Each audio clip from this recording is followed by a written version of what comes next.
जो टिप्स मैं बता रहा हूँ उस टिप्स पर आपको चलना होगा, आपको समझना होगा और आपको रिजिडली उसको अपने जीवन में फॉलो करना होगा स्टूडेंट्स, क्योंकि आपको दूसरों से कुछ अलग बनना है, दूसरों से कुछ अलग पाना है और दूसरों से कुछ खास अलग मुकाम पे पहुंचना है स्टूडेंट्स। तो इसके लिए आपको how to be a super students के हर इस एंड एवरी टिप को आपको समझना होगा और उसको फॉलो करना होगा, उसको अपने जीवन में यूटिलाइज करना होगा स्टूडेंट्स। तो आज फिर मैं आपको लिए एक खास टिप लेकर आऊँ, एक पर्टिकुलर एक स्पेशल टिप लेकर आ रहा हूँ जो आपके लिए बहुत ही बेनिफिशियल है मेंटली और फिजिकली दोनों तरह से। मेंटली और फिजिकली आपको आश्चर्य लग रहा होगा, लेकिन वो आश्चर्य की बात नहीं है। मैं एक छोटी सी चीज़ को जो बताने जा रहा हूँ आपको आश्चर्य लग जाएगा। मैं आपको बताने जा रहा हूँ कि आपका पोस्चर कैसे होना चाहिए, यानी आपके बैठने का और तरीका कैसा होना चाहिए। जो आप बैठते हैं उस समय में आपके बैठने का पोस्चर कैसा होना चाहिए, जो आपके टीचिंग हैबिट को इफेक्ट कर सकता है। तो आज हम समझेंगे कि किस तरह से बैठने का तरीका भी, पढ़ने का तरीका भी आपके टीचिंग को इफेक्ट कर सकता है। अब मैं आपको समझाने जा रहा हूँ। निश्चित रूप से आपको लग रहा होगा ये चीज़ कि वास्तव में ऐसे कैसे हो सकता, पढ़ तो कैसे भी सकते हैं हम, बैठ करके पढ़ें, खड़े होकर के पढ़ें या सो करके पढ़ें, नीचे में लेट करके पढ़ें, किसी भी तरीक़ा से हम पढ़ाई को जारी रख सकते हैं। पर ऐसा नहीं है स्टूडेंट्स। आप अगर सही ढंग से बैठ के पढ़ाई नहीं कर रहे हैं तो आप फिर उन चीज़ों को ज़्यादा ग्रास्प नहीं कर पाएंगे स्टूडेंट्स। ये मैं आपको समझाने जा रहा हूँ। तो आपका सिटिंग पोस्चर के बारे में आज मैं बता रहा हूँ। पोस्चर कैसा होना चाहिए, आप अपने टेबल और चेयर पर कैसे बैठें, इस बात को समझना होगा स्टूडेंट्स। तो आपके चेयर कैसे रहे, आपका टेबल कहाँ पे रहे और आप वहाँ बैठे कैसे हैं, इस बात को समझने की आवश्यकता है स्टूडेंट्स। मैं आपको बता रहा हूँ स्टूडेंट्स कि टेबल और चेयर ये बहुत खास चीज़ है जो आपके लिए पढ़ने के लिए स्टडी टेबल बनाए जाते हैं और स्टडी टेबल पर बैठ के आप पढ़ाई करते हैं। वैसे आप बेंच डेस्क पे भी पढ़ाई करते हैं तो उसका भी एक और हाइट और जो बेंच और डेस्क के हाइट में डिफरेंस होता है, उस डिफरेंस को खास ध्यान रखा जाता है कि डिफरेंस कितना रहना चाहिए ताकि स्टूडेंट्स को पढ़ने में परेशानी नहीं हो। तो जो मैं बताने जा रहा हूँ स्टूडेंट्स, जो आपका आई साइट है और आपका बुक का जो डिस्टेंस है उसके बीच में 2 फीट का यानी मैक्सिमम 2 फीट का दूरी रहना चाहिए स्टूडेंट्स। और सबसे ज़्यादा है कि आपका जो पैर है वो पैर का भी ग्राउंड से टच करना जरूरी है स्टूडेंट्स। और जो चेयर है वो चेयर का पीछे वाला भाग, बैक पोस्चर जिसको हम बोलते हैं, उस बैक पोस्चर पूरा स्ट्रेट होना चाहिए स्टूडेंट। इस बात को ध्यान रखने की आवश्यकता है स्टूडेंट्स। आप सभी जानते हैं कि हमारा माइंड का हमारे पूरे बॉडी पर कंट्रोल है। हमारे माइंड ही हमारे पूरे बॉडी पार्ट्स को कंट्रोल करता है स्टूडेंट्स।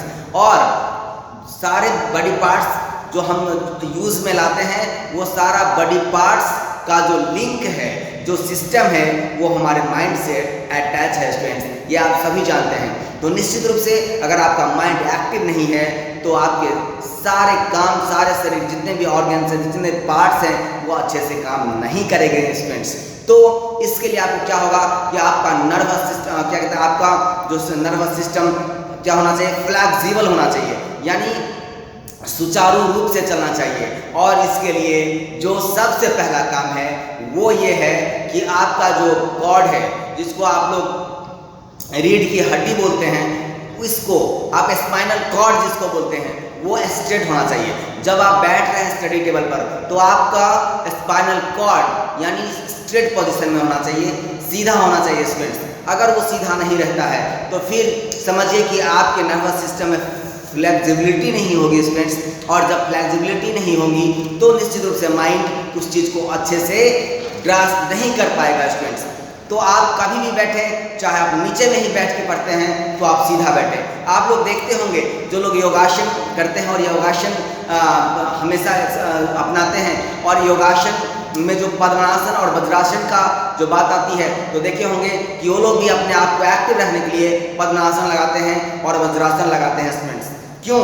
क्योंकि उसमें हमारा जो है ये स्पाइनल कॉर्ड पूरा सीधा रहता है, पूरा स्ट्रेट रहता है और हमारा माइंड हमेशा एक्टिव रहता है स्टूडेंट्स। तो इसके लिए आपको बैठने का जो पोस्चर है उसको समझना होगा और इसको इस पर पूरी तरह से आपको अलर्ट रहना होगा कि हम सही ढंग से बैठ करके अपना स्टडी करें। इस चीज़ को अगर आप नेगलेक्ट करते हैं, जैसे आप कभी थोड़ा सा मैं आपको एक एग्जांपल देने वाला हूँ स्टूडेंट्स कि कैसे आप स्ट्रेट बैठ करके पढ़ेंगे, आपका स्पाइनल कॉर्ड सही रहेगा, सीधा रहेगा, स्ट्रेट रहेगा, तो आप कैसे एक्टिव रहेंगे, और आप नहीं सीधा रहेंगे तो कैसे आपका माइंड डीएक्टिव हो जाएगा स्टूडेंट्स।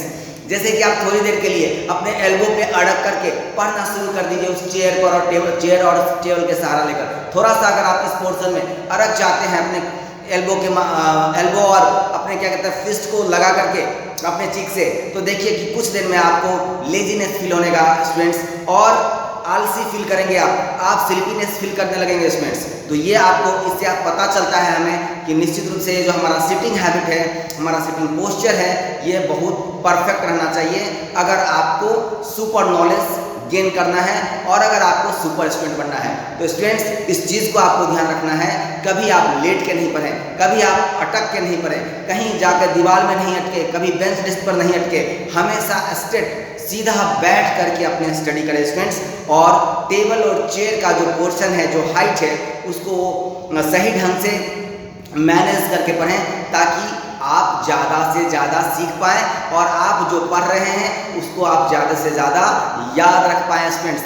तो आज मैंने आप लोगों को बताया कि आपका सिटिंग पोस्चर कैसा होना चाहिए, यानी अगर आप सीधा रहेंगे, स्ट्रेट रहेंगे, और तब आप ज़्यादा से ज़्यादा चीज़ को हासिल कर पाएंगे, ज़्यादा इफेक्टिव स्टडी कर पाएंगे। लेकिन अगर आप थोड़ा सा भी अटक जाएंगे तो समझिए हमेशा के लिए लटक जाएंगे स्टूडेंट्स। इसीलिए आपको बनना है सुपर स्टूडेंट्स, तो निश्चित रखें आज से आप समझ जाइए। और आज से अगर आपका पोस्चर सही नहीं है, परफेक्ट नहीं है, तो आज से अपने पोस्चर को परफेक्ट बना लीजिए स्टूडेंट्स। Thanks a lot. अगर मेरा ये वीडियो अच्छा लगे तो निश्चित रूप से इसको लाइक करें, शेयर करें और सब्सक्राइब करें। थैंक्स।